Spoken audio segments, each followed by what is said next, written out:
Finally കൂലിയുടെ trailer വന്നു. ഒരു cinema എന്താണെന്ന് കാണിക്കുന്ന ഒരു മിനിയേച്ചർ വെർഷനാണ് ട്രെയിലർ എന്ന് പറയുന്നത്. ആ ട്രെയിലർ ഒരു ഡയറക്ടർ ഏത് രീതിയിലാണ് നമ്മളെ കാണിക്കേണ്ടതെന്ന് അവർക്ക് തീരുമാനം എടുക്കുക. ആ ഒരു ട്രെയിലർ കട്ടിലൂടെ അവർ കാണിച്ചിരിക്കുന്ന ഒരു സ്റ്റോറി ലൈൻ ഉണ്ട്. ആ ഒരു സ്റ്റോറിയാണോ കൂലി എന്ന ഒരു സിനിമയ്ക്കുള്ളിൽ വരാൻ പോകുന്നത്? എനിക്ക് തോന്നുന്നില്ല. കൂലി LCUലുള്ള ഒരു സിനിമയാണോ? ഞാൻ നിങ്ങൾക്ക് ഒരു സ്റ്റില്ല് കാണിച്ചു തരാം. അത് ഞാൻ എന്തായാലും ഈ വീഡിയോയ്ക്കുള്ളിൽ പറയുന്നുണ്ട്. നിങ്ങളൊന്ന് മനസ്സ് വയ്ക്കുകയാണെന്നുണ്ടെങ്കിൽ നമ്മളെ ചാനൽ ഇന്ന് 1K സബ്സ്ക്രൈബേഴ്സ് ക്രോസ് ചെയ്യും. എൻ്റെ റീസെന്റ് വീഡിയോസിന്റെ വ്യൂസ് എടുത്ത് നോക്കിയിട്ട് എൻ്റെ സബ്സ്ക്രൈബ് കൗണ്ട് എടുത്ത് നോക്കുന്ന സമയത്ത് എനിക്ക് തന്നെ വിഷമം വരുന്നുണ്ട്. നിങ്ങൾ സബ്സ്ക്രൈബ് ചെയ്യാൻ മറന്നു പോകുന്നതാണെന്നുണ്ടെങ്കിൽ ഇപ്പൊ തന്നെ ഒന്ന് സബ്സ്ക്രൈബ് ചെയ്തിട്ട് ആ ബെൽ നോട്ടിഫിക്കേഷൻ ഓളിലേക്ക് മാറ്റിയിടുക. ഇനി ഇതുപോലുള്ള ഒരുപാട് കാര്യങ്ങൾ വരുന്നുണ്ട്. അപ്പോൾ എന്തായാലും നമുക്ക് എന്താണ് കാര്യം എന്നുള്ളത് നോക്കാം. ലോകേഷ് കനകരാജ് എന്നൊരു ഫിലിം മേക്കറുടെ ആ ഒരു ഫിലിമോഗ്രാഫി ലിസ്റ്റ് എടുത്ത് നോക്കുകയാണെങ്കിൽ ചെറിയൊരു ഡിപ്പ് വന്നിട്ടുള്ളത് ലിയോ എന്ന ഫിലിമിന്റെ ആ ഒരു ഫ്ലാഷ് ബാക്കിന്റെ പേരിൽ മാത്രമാണ്. പേഴ്സണലി എൻ്റെ ഒപ്പീനിയനിൽ പറയുകയാണെങ്കിൽ ലിയോ എന്ന ഫിലിമിനകത്ത് എനിക്ക് അങ്ങനെ ഒരു നെഗറ്റീവ് ഇമ്പാക്റ്റ് ഇല്ല. ആ ഫ്ലാഷ് ബാക്ക് ആയാൽ പോലും അതൊരു ഫേക്ക് ഫ്ലാഷ് ബാക്ക് ആണെന്നുള്ളത് വരും ഫിലിംസിൽ ലിയോ 2 ആയാലും മറ്റ് ഫിലിംസിലായാലും അത് എങ്ങനെയാണ് അവർ പ്രസന്റ് ചെയ്ത് അതിനെ കൺവിൻസ് ചെയ്യാൻ പോകുന്നത് എന്നുള്ളത് ഡിപ്പെൻഡ് ആയിരിക്കും. വിജയ് എന്നൊരു ആക്ടറിന്റെ ഒരു പെർഫോമൻസ് ആയാൽ പോലും ഒരു ഫിലിം മേക്കർ എന്ന നിലയ്ക്ക് ഒരു ലോകേഷ് ചെയ്തിരിക്കുന്നതായാലും എനിക്കത് ഇഷ്ടപ്പെട്ട ഒരു കാര്യമാണ്. നിങ്ങൾക്ക് ഡിഫറെന്റ് ഒപ്പീനിയൻ ഉണ്ടാവാം, ബട്ട് ഇത് എൻ്റെ ഒപ്പീനിയൻ മാത്രമാണ്. കൂലിയിലേക്ക് വരുന്ന സമയത്ത് ലോകേഷ് ഇതുവരെ ഇറക്കിയിട്ടുള്ള എല്ലാ ഫിലിംസിന്റെയും ഹൈപ്പ് വെച്ച് നോക്കുകയാണെന്നുണ്ടെങ്കിൽ എല്ലാ സിനിമയ്ക്കും ഹൈപ്പ് ഉണ്ടായിരുന്നു. പക്ഷേ 1% എങ്കിലും കൂടുതൽ കൂലിക്കാണ് ആ ഒരു ഹൈപ്പ് ഉള്ളത്. ഒന്ന്, രജനീകാന്ത് എന്ന് പറഞ്ഞ ഒരു വലിയ സ്റ്റാർ അവിടെ നിൽക്കുന്നുണ്ട്. അതിനെ സപ്പോർട്ട് ചെയ്യാൻ വേണ്ടിയിട്ട് മറ്റ് ഇൻഡസ്ട്രീസിലെ വലിയ വലിയ സ്റ്റാർസ് നിൽക്കുന്നുണ്ട്. ഒപ്പം ലോകേഷ് കനകരാജ് എന്ന് പറയുന്ന ആ ഒരു ബ്രില്യൻ ഡയറക്ടറും. ഇത്രയും ഹൈപ്പ് നിൽക്കുന്ന ഒരു സിനിമയ്ക്ക് അവര് ഇപ്പൊ ഇട്ടതുപോലത്തെ ആ ഒരു ട്രെയിലർ കട്ട് ഉണ്ടല്ലോ, അതിലെ ആ ഒരു മാസ് കാണിക്കേണ്ട മൊമെന്റ്സിലെല്ലാം ഈ പവർ ഹൗസിന്റെ മ്യൂസിക് ഒക്കെ ആഡ് ചെയ്തിട്ടാണ് അവർ ആ ഒരു ട്രെയിലർ കട്ട് പുറത്തു വിട്ടേന്നുണ്ടെങ്കിൽ ഇപ്പൊ നമ്മൾ കാണുന്ന ആ ഒരു ഹൈപ്പിന്റെ ഡബിൾ മടങ്ങ് ഹൈപ്പ് വീണ്ടും എക്സ്ട്രാ വന്നേനെ. ഈ ഹൈപ്പ് എന്ന് പറയുന്നത് ഒരു സിനിമയെ സംബന്ധിച്ചിടത്തോളം നല്ലതുമാണ്, ഏറ്റവും കൂടുതൽ സിനിമയെ ഫ്ലോപ്പ് ചെയ്തിട്ടുള്ള ഒരു കാര്യവുമാണ്. നല്ലൊരു എക്സാമ്പിൾ ആണ് ലിയോ എന്ന ഫിലിം പോലും. പാർത്ഥിപൻ എന്ന ക്യാരക്ടറിലായിട്ട് കൂടുതലായിട്ട് അവർ പ്രസന്റ് ചെയ്തിരുന്നത്, അല്ലെങ്കിൽ ആ ഒരു ക്യാരക്ടറിന്റെ ബാക്ക് സ്റ്റോറിയാണ് കൂടുതലായിട്ട് കാണിച്ചിരുന്നത്. ലിയോ എന്ന ഒരു ക്യാരക്ടറിനെ ഒരു ഫ്ലാഷ് ബാക്കിലൂടെ ജസ്റ്റ് മെൻഷൻ ചെയ്ത് പോയിട്ട് മാത്രമേ ഉള്ളൂ. ഓട്ടോമാറ്റിക് ആയിട്ടും ഈ ഹൈപ്പിലൂടെ ആൾക്കാർ ലിയോ എന്ന ക്യാരക്ടറിനെയാണ് ആ ഒരു എക്സ്പ്ലോർ ചെയ്യാൻ വേണ്ടി വെയിറ്റ് ചെയ്തിരുന്നത്, അല്ലെങ്കിൽ അവർ എക്സ്പെക്ട് ചെയ്തിരുന്നത്. അതും കൂടെയൊക്കെ കൊണ്ടാണ് ആ ലിയോ എന്ന ഫിലിമിന് അത്രയും ഒരു നെഗറ്റീവ് ഇമ്പാക്റ്റ് കൂടെ ഉള്ളത്. അല്ലെങ്കിൽ മറ്റ് സിനിമകൾ പോലെ തന്നെ ഒരു ഗുഡ് റെസ്പോൺസ് മാത്രമുള്ള ഒരു ഫിലിമായിട്ട് മാറിയാണ് ലിയോ എന്ന ഫിലിം. കൂലിയുടെ ട്രെയിലറിനകത്ത് മെയിൻ ആയിട്ട് അവർ ആ ഒരു ട്രെയിലർ കട്ട് ചെയ്തിരിക്കുന്ന രീതി, നമ്മളുടെ വിഷ്വൽസിൽ കാണിക്കുന്ന ഒരു ഇമ്പാക്റ്റ് മ്യൂസിക്കിലൂടെ അല്ലെങ്കിൽ അതിന്റെ ആംബിയൻസിലൂടെ കൊടുത്തിട്ടില്ല എന്നുണ്ടെങ്കിൽ അത് എത്ര വലിയ ബിഗ് സ്റ്റാർ ആണ് ആ ഒരു സ്ക്രീനിൽ കാണുന്നതെങ്കിൽ പോലും നമുക്ക് ആ ഒരു ഇമ്പാക്റ്റ് ഉണ്ടാവില്ല. മ്യൂസിക് എന്ന് പറയുന്നത് ഒരു സിനിമയ്ക്ക് വളരെ ഇമ്പോർട്ടൻ്റ് ആയിട്ടുള്ള ഒരു ഒന്നല്ല, പക്ഷേ ആ ഒരു ക്യാരക്ടറിനെ പ്രസന്റ് ചെയ്യുന്ന രീതി ഏതാണോ അത് ഡിപ്പെൻഡ് ആയിരിക്കും ഒരു മ്യൂസിക് എത്രത്തോളം ഇമ്പോർട്ടൻ്റ് ആയിട്ട് വരുന്നു എന്നുള്ളത് വരുന്നത്. ഇവിടെ ആ ഒരു വിഷ്വൽസിൽ കാണിക്കുന്ന പല ഇമ്പാക്ട്ഫുൾ ആയിട്ടുള്ള പല സീൻസിലും പവർ ഹൗസ് എന്ന് പറയുന്ന സോങ് അത്രത്തോളം ട്രെൻഡിൽ ഓടിക്കൊണ്ട് നിൽക്കുന്ന ആ എനർജറ്റിക് ആയിട്ടുള്ള ഒരു സോങ് ആണ് അവർ ഇതിന്റെ കൂടെ പ്ലേസ് ചെയ്ത് വിട്ടേന്നുണ്ടെങ്കിൽ നമുക്ക് ഇപ്പൊ കിട്ടുന്ന ആ ഒരു ഫീൽ ആയിരിക്കില്ല ആ ഒരു ട്രെയിലറിൽ നിന്ന് കിട്ടാൻ പോകുന്നത്. പലരും പറഞ്ഞിട്ടുണ്ടായിരുന്നു ഈ ഒരു ട്രെയിലർ കണ്ടിട്ട് ഒരു തരത്തിലൊരു ഗൂസ് ബംസ് മൊമെന്റോ അങ്ങനെ ഒന്നും വന്നില്ലാന്ന്. ഈ ഒരു കാര്യം മനസ്സിൽ കണ്ടുകൊണ്ട് തന്നെയാണ് ലോകേഷ് ആ ഒരു ട്രെയിലർ കട്ട് ചെയ്തിരിക്കുന്നത് എന്നുള്ളത് ആ ഒരു കട്ട് കാണുമ്പോൾ തന്നെ അറിയാം. അറ്റ്ലീസ്റ്റ് ഒരു വീഡിയോ എഡിറ്റ് ചെയ്യാൻ അറിയുന്ന ഒരാൾക്ക് ട്രെയിലറിന്റെ കട്ടും ആ മ്യൂസിക് പ്ലേസ്മെന്റും ഒക്കെ കാണുമ്പോൾ തന്നെ അറിയാം ഇത് അവര് ബോധപൂർവമാണ് ആ രീതി സെറ്റ് ചെയ്തിരിക്കുന്നത്. പുറത്ത് ഇത്രയും ഹൈപ്പിൽ നിൽക്കുന്ന ഒരു സിനിമയ്ക്ക് ഇത്രയും ഹൈപ്പിൽ ഒരു ട്രെയിലറും കൂടെ കൊടുത്തു കഴിഞ്ഞാൽ അവർ ഉദ്ദേശിക്കുന്ന ഒരു കാര്യമുണ്ട്. അവർ 1000 crore എന്ന് പറയുന്ന ആ ഒരു മൈൽ സ്റ്റോൺ അവർക്ക് ഇത് വെച്ച് അച്ചീവ് ചെയ്യായിരുന്നു, അല്ലെങ്കിൽ ആ ഹൈപ്പിന് ഇരട്ടി കയറ്റാമായിരുന്നു. ലോകേഷ് പറഞ്ഞു ഒരു ട്രെയിലറെ ഉണ്ടാവൂ എന്നുള്ളതാണ് ലോകേഷ് പറഞ്ഞത്. ഈ ഒരു ഫിലിം ഇറങ്ങുന്നതിന്റെ 1-2 ദിവസം മുമ്പ് ഒരു വേണമെങ്കിൽ അവർക്ക് ഒരു ഗ്ലിംസ് പോലെ എന്തെങ്കിലും ഒന്ന് പുറത്ത് വിടാം. കാരണം അങ്ങനെ വിടുന്നതിൽ എന്തെങ്കിലും ഒരു ഹുക്കിംഗ് ആയിട്ടുള്ള ഒരു എലമെന്റ് അവർ അതിനകത്ത് കൊടുക്കും. എന്ന് വെച്ചാൽ അങ്ങനെ വിടാൻ ചാൻസ് ഉണ്ട് എന്നുള്ളതാണ് പറഞ്ഞത്. മേ ബി അങ്ങനെ എനിക്ക് തോന്നാനുണ്ടായ മെയിൻ റീസൺ എന്ന് പറയുന്നത് ഈ ട്രെയിലർ കട്ടിനകത്ത് ഞാൻ പറഞ്ഞു ഓരോ ക്യാരക്ടേഴ്സിനെയും ഈവൻ അമീർ ഖാനെ പോലും അവർ ഒരു സസ്പെൻസും ഇല്ലാതെ വളരെ റോ ആയിട്ട് എടുത്ത് കാണിച്ചിട്ടുണ്ട്. നോർമൽ ലോകേഷ് സിനിമകളുടെ ഇതുവരെയുള്ള ട്രെയിലർ എടുത്ത് നോക്കിക്കഴിഞ്ഞാൽ ഇപ്പം വിക്രമിന്റെ ട്രെയിലർ ആയാലും ലിയോയുടെ ട്രെയിലർ ആയാലും ഇതൊക്കെ എടുത്ത് നോക്കിക്കഴിഞ്ഞാൽ ഒരു കോമൺ ഫാക്ടർ എന്ന് പറയുന്നത് ഗൂസ് ബംസ് കിട്ടുമെന്നുള്ളത് ഉറപ്പാണ്. കാരണം അങ്ങനെയാണ് ആ ട്രെയിലർ കട്ട് ചെയ്യാറ്. അതായത് എവിടെയൊക്കെ ഹൈപ്പ് കയറ്റണം അവിടെ ഹൈപ്പ് കയറ്റുകയും ഇറക്കുകയും ചെയ്യുന്ന ആ ഒരു ടൈപ്പ് ഓഫ് എഡിറ്റിംഗ് തന്നെയാണ്. ആ രീതിയിലല്ല ലോകേഷ് കൂലിയുടെ ഈ ട്രെയിലർ നമുക്ക് തന്നിട്ടുള്ളത്. അത് ലോകേഷ് ആ ഒരു സിനിമയ്ക്കുള്ളിൽ ചെയ്തു വെച്ചിരിക്കുന്ന BGM ആയാലും മ്യൂസിക് ആയാലും ഇങ്ങനത്തെ കാര്യങ്ങളൊന്നും അങ്ങനത്തെ അല്ലാത്തത് കൊണ്ടല്ല എന്നുള്ളത് നമുക്കറിയാം. ഓൾറെഡി 3 സോങ്സും പുറത്തു വിട്ടു. ആ 3 സോങ്സും 1 ഹിറ്റ് ആയിരുന്നു. ആ ഒരു പവർ ഹൗസ് എന്നുള്ള സോങ് ഇന്റർവെൽ ബ്ലോക്കിൽ വന്നാൽ എങ്ങനെ ഉണ്ടാവും എന്നുള്ള രീതിയിലുള്ള കുറെ ചർച്ചകളും കാര്യങ്ങളൊക്കെ സോഷ്യൽ മീഡിയ നടക്കുന്നുണ്ട്. ഇതൊക്കെ ലോകേഷ് എന്തായാലും കണ്ടിട്ടുണ്ടാവും. അത് വെറുതെ ഫാൻ മെയ്ഡായിട്ട് ആ ഒരു സോങ് എടുത്ത് ചുമ്മാ അതിനകത്ത് പ്ലേസ് ചെയ്തിട്ട് ആ വിഷ്വൽസ് കാണിക്കുന്ന കുറച്ച് വീഡിയോസ് ഒക്കെ സോഷ്യൽ മീഡിയസിൽ റീൽസ് ആയിട്ടൊക്കെ വന്നിട്ടുണ്ടായിരുന്നു. അത് ജസ്റ്റ് എടുത്ത് കണ്ടാൽ തന്നെ നമുക്ക് നമുക്ക് മനസ്സിലാക്കാം. ലോകേഷ് ഇതിനകത്ത് മ്യൂസിക്കിൽ മാത്രമാണ് ആ ട്രീറ്റ്മെന്റ് കൊടുത്തിരിക്കുന്നത്. അതിൽ കാണിച്ചിരിക്കുന്ന വിഷ്വൽസ് എല്ലാം ഇമ്പാക്ട് ഫുൾ ആയിട്ട്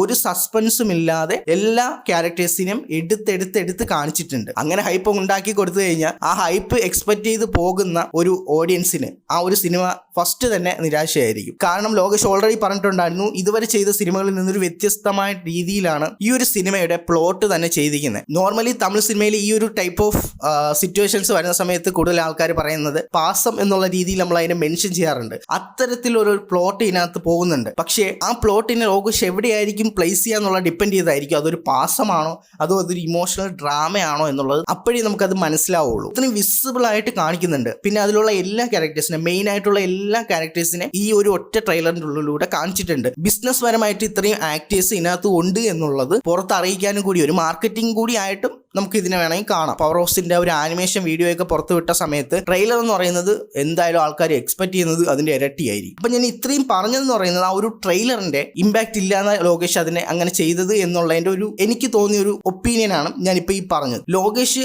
ഇത്രയും ബ്രില്യൻ്റ് ആയിട്ട് ഒരു കഥ എഴുതി അതിനെ സെറ്റ് ചെയ്ത് വെച്ചിട്ട് ഇത്രയും വിസിബിൾ ആയിട്ട് ഒരു കഥ നമുക്ക് ഡീകോഡ് ചെയ്ത് എടുക്കാൻ പറ്റുന്ന ആൾക്കാർ പുറത്തുണ്ടെന്ന് ഓൾറെഡി ലോകേഷിനെ അറിയാം. ഇപ്പൊ നല്ലൊരൊന്ന് ഡീകോഡ് ചെയ്യാൻ അറിയുന്ന ഒരാൾ ഈ ഒരു സാധനം എടുത്ത് ഡീകോഡ് ചെയ്തിട്ട് ഒരു സ്റ്റോറി പറയുവാണെങ്കിൽ അതിനൊന്ന് എക്സ്പാൻഡ് ചെയ്ത് കഴിഞ്ഞാൽ അതായിരിക്കും ഫുൾ കൂലിയുടെ സ്റ്റോറി എന്ന് പറയുന്നത്. പക്ഷേ ഞാൻ പറയുന്നു, ഈ ട്രെയിലറിൽ കണ്ടതൊന്നും അല്ല ആ ഒരു സിനിമയ്ക്കുള്ളിൽ അവർ ചെയ്തിരിക്കുന്നത്. അതിൻ്റെ ഒരു രീതി വ്യത്യാസം ഉണ്ടാവും. ലിയോ എന്ന ഫിലിമിനകത്ത് ആ ഒരു പാർത്ഥിപൻ എന്ന ക്യാരക്ടറിന്റെ ഒരു പോർഷൻ മൊത്തം അവിടെ യൂസ് ചെയ്തിരിക്കുന്ന കളർ ടോൺ എന്ന് പറയുന്നത് ഒരു സ്യാൻ ബ്ലൂ, ആ ഒരു ടൈപ്പ് കളർ പാലറ്റാണ് യൂസ് ചെയ്തിരിക്കുന്നത്. അത് ആ ഒരു ടെറൈൻ അങ്ങനെ ആയതുകൊണ്ടും ആണ് ആ ഒരു കളർ പാലറ്റ് യൂസ് ചെയ്തിരിക്കുന്നത്. അതേസമയം ലിയോ എന്ന ക്യാരക്ടറിന്റെ ആ ഒരു ഫ്ലാഷ് ബാക്കിലേക്ക് വരുന്ന സമയത്ത് അവിടെ യൂസ് ചെയ്തിരിക്കുന്ന കളർ പാലറ്റ് ലോകേഷിന്റെ സ്ഥിരം LCU സിനിമകളിൽ യൂസ് ചെയ്യുന്ന സെയിം കളർ പാലറ്റ്, ഒരു യെല്ലോ വാം റെഡ് ആ ഒരു കോമ്പിനേഷനിലുള്ള ഒരു കളർ പാലറ്റ്. LCU എന്നുള്ള റെഫറൻസ് ഉള്ള സ്ഥലങ്ങളിൽ മാത്രമേ ലോകേഷ് ഈ ഒരു കളർ പാലറ്റ് യൂസ് ചെയ്തിട്ടുള്ളൂ. നമ്മൾ ഈ ഒരു കൂലിയുടെ ട്രെയിലർ എടുക്കുന്ന സമയത്ത് എനിക്ക് പെട്ടെന്ന് ഇത് LCU ആണോ എന്ന് തോന്നിപ്പോയത് അങ്ങനത്തെ കുറച്ച് ഷോട്ടുകൾ ഇതിനകത്ത് വരുന്നുണ്ട്. ഇപ്പൊ കൈദി എടുത്താലും അതിന്റെ കളർ പാലറ്റ് ഇതാണ്, വിക്രം എടുത്താലും അതിന്റെ കളർ പാലറ്റും ഇതാണ്, ലിയോ എടുത്തു കഴിഞ്ഞാലും ലിയോയുടെ ഫ്ലാഷ് ബാക്ക് ഫുള്ളും എടുത്തിരിക്കുന്നതും സെയിം കളർ പാലറ്റിലാണ്. കൂലിയിലേക്ക് വരുന്ന സമയത്ത് ഇതിന്റെ ഉള്ളിലും മൾട്ടിപ്പിൾ ആയിട്ടുള്ള കളർ ഗ്രേഡിങ്സ് വരുന്നുണ്ട്. ഈ സിനിമയ്ക്കകത്ത് ഒരു ഫ്ലാഷ് ബാക്ക് വരുന്നുണ്ട്. അത് ആ വിഷ്വലിൽ തന്നെ കറക്റ്റ് ആയിട്ട് ആ കളർ ഗ്രേഡിംഗ് കൊണ്ട് നമുക്ക് മനസ്സിലാവുന്നുണ്ട്. ആ ഉപേന്ദ്ര എന്ന് പറയുന്ന ക്യാരക്ടർ ആ ഒരു ബസ്സിന്റെ ഭാഗത്ത് ഉണ്ടാവുന്ന ഒരു ഫൈറ്റ് ഉണ്ട്, ആ ഒരു കൂലിയായിട്ടുള്ള അവിടെ ഒരു ഫൈറ്റ് വരുന്നുണ്ട്. ആ ഒരു കളർ പാറ്റേണിൽ കുറച്ച് ഷോട്ടുകൾ ഇതിനകത്ത് കാണിച്ചിട്ടുണ്ട്. ആ ഷോട്ടുകളെല്ലാം കൂടെ യോജിപ്പിച്ച് നോക്കുന്ന സമയത്ത് ഫ്ലാഷ് ബാക്കിന് ആ ഒരു സെയിം കളർ പാറ്റേൺ ആയിരിക്കും വരുന്നത്. ബെൻസ് സിനിമ എടുത്താലും അതിൻ്റെ ആ ഒരു ഇത് പുറത്തുവിട്ട സമയത്ത്, ആ ഒരു ഗ്ലിംസ് ടീസർ പുറത്തുവിട്ട സമയത്ത് അതിന്റെ കളർ പാലറ്റും സെയിം ആണ്. ഈ ഒരു പോർഷൻ ഏത് ഭാഗത്തായിട്ടാണ് ലോകേഷ് പ്ലേസ് ചെയ്തിരിക്കുന്നത് നമുക്കറിയില്ല. പക്ഷേ സെയിം ആയിട്ട് മറ്റ് LCU സിനിമകൾ മാത്രം മെൻഷൻ ചെയ്യുന്ന സിറ്റുവേഷൻസിൽ മാത്രം യൂസ് ചെയ്യുന്ന ഒരു കളർ പാറ്റേൺ ആണ് ലോകേഷ്. മറ്റു സിനിമകളിൽ പലരും എവിടെ വേണോ യൂസ് ചെയ്യും. പക്ഷേ ലോകേഷ് കൂടുതൽ യൂസ് ചെയ്തിട്ടുള്ളത് ഇത്തരം LCU ആയിട്ടുള്ള സിനിമകളിലാണ് ഈ ഒരു കളർ പാറ്റേൺ യൂസ് ചെയ്തിരിക്കുന്നത്. ഞാൻ ഈ പറഞ്ഞത് ലോകേഷ് ഈ കളർ പാലറ്റ് ഇതിൽ യൂസ് ചെയ്തത് കൊണ്ട് ഇതൊരു LCU സിനിമയാണ് എന്നുള്ളതല്ല. തുടക്കത്തിൽ ഞാൻ ഒരു സ്ക്രീൻഷോട്ട് കാണിച്ചിട്ടുണ്ടായിരുന്നു. വിക്രം സിനിമയിനകത്ത് കമൽഹാസൻ ഇരിക്കുന്ന അതേപോലത്തെ ഒരു സാഡ് ഷോട്ട് ലോകേഷ് ഈ സിനിമയ്ക്കകത്ത് രജനീകാന്തിനും കൊടുത്തിട്ടുണ്ട്.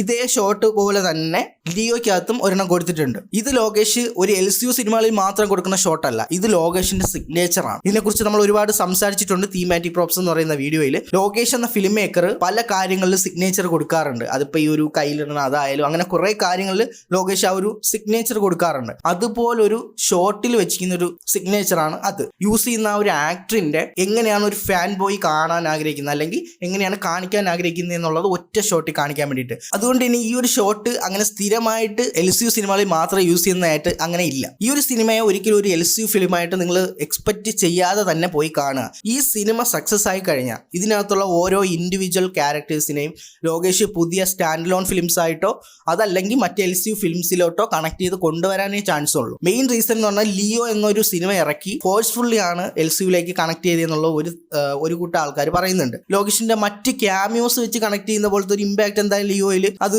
വന്നിട്ടില്ല. അതുകൊണ്ട് തന്നെയാണ് അവർ പറയുന്നത് ഇതൊരു ഫോഴ്സ്ഫുള്ളി LCU കണക്ട് ആണെന്നുള്ളത്. ലോകേഷ് അതിനെ കോംപ്രമൈസ് ചെയ്യുന്നുണ്ടെങ്കിൽ അടുത്ത ലിയോ 2 വരുന്ന സമയത്ത് വിസിബിളി ക്യാരക്ടേഴ്സിനെ കൊണ്ടുവന്ന് ഇതിനെ നമ്മളെ കൺവിൻസ് ചെയ്യിപ്പിക്കണം. അതൊരു ഫിലിം മേക്കറുടെ കഴിവാണ്. ഈ കൂലി എന്ന സിനിമയിൽ ലോകേഷ് ഇനി ഇംപ്ലിമെന്റ് ചെയ്യാൻ പോകുന്ന ആ ഒരു മെത്തേഡ് എന്ന് പറയുന്നത് ഫസ്റ്റ് സിനിമ ഇറക്കും, എവിടെയെങ്കിലും ഈസ്റ്റർ എക്സ് പോലെ ഈ പറയുന്ന LCUയുടെ ചില കാര്യങ്ങൾ വെക്കും. ഈ കൂലി എന്ന ഫിലിം സക്സസ് ആയതിനു ശേഷം അടുത്ത ചെയ്യുന്ന സമയത്ത് ആ സിനിമയിലോട്ട് ഇത് കണക്ട് ചെയ്യും. അപ്പോൾ ഇത് സേഫ് ആണ്. ഓൾറെഡി ഈ സിനിമ സക്സസർ ആയതുകൊണ്ട് തന്നെ അവരവിടെ അക്സെപ്റ്റ് ചെയ്തോളൂ. ലോകേഷ് ഡയറക്റ്റ് അത് LCU എന്നുള്ള രീതി ഇങ്ങനെ കണക്ട് ചെയ്ത് പോയി. ഇനി അങ്ങനെ ചെയ്യുവാണെങ്കിൽ ലിയോയ്ക്ക് ഉണ്ടായതുപോലത്തെ ഒരു ഇമ്പാക്റ്റ്, ഒരു ബാഡ് ഇമ്പാക്റ്റ് ഉണ്ടാവും എന്നുള്ളത് കൊണ്ടാവാം. ഇത് എൻ്റെ ഒരു ഒപ്പീനിയനാണ്. നമ്മൾ ഓരോരുത്തരും ഈ ട്രെയിലർ കാണുമ്പോൾ ഓരോ വിഷ്വൽസ് ആയിരിക്കും, ഓരോ രീതിയിലായിരിക്കും നിങ്ങൾക്ക് കിട്ടുന്നത്. തിങ്ക് ചെയ്യുന്ന രീതി വ്യത്യസ്തം ഉണ്ടായിരിക്കും. ഒരു A സർട്ടിഫിക്കറ്റ് കിട്ടിയ ഒരു സിനിമയ്ക്ക് എത്രത്തോളം ആക്ഷൻസും വയലൻസും ഉണ്ടാവും എന്നുള്ളത് നമ്മൾ എക്സ്പെക്ട് ചെയ്യണം. ഈ ഒരു സിനിമയുടെ ട്രെയിലറിൻ്റെ ഉള്ളിൽ അതിൻ്റെ പകുതി പോലും കാണിച്ചിട്ടില്ല. പകുതി എന്നല്ല, ഇതിനകത്ത് കാണിച്ചിട്ടില്ല. ഒരു എൻഡ് പോർഷനിൽ കുറച്ച് കത്തിക്കുത്തൊക്കെ കാണിച്ചിട്ടുള്ളതേ ഉള്ളൂ. അപ്പോൾ എന്തുമാത്രം കാര്യങ്ങൾ ലോകേഷ് ഇതിൽ നിന്ന് ഹൈഡ് ചെയ്തിട്ടുണ്ട് എന്നുള്ള മനസ്സിലാക്കണം. അതിൻ്റെ ഒരു ഇമോഷണൽ സൈഡ് മാത്രം എടുത്തിട്ടാണ് ലോകേഷ് ഈ ഒരു ട്രെയിലർ കട്ട് ചെയ്തിരിക്കുന്നത്. ലോകേഷ് പറഞ്ഞിട്ടുണ്ടായിരുന്നു നോ ഗൺസ് നോ ഡ്രഗ്സ്. ഇതിൽ നോ ഡ്രഗ്സ് എന്നുള്ളത് ഓക്കെ ശരിയായിരിക്കും, പക്ഷെ നോ ഗൺസ് എന്നുള്ളത് ശരിയല്ല. അപ്പോൾ ലോകേഷ് പറയാൻ നമുക്കെല്ലാം വിശ്വസിക്കാനൊന്നും പറ്റില്ല.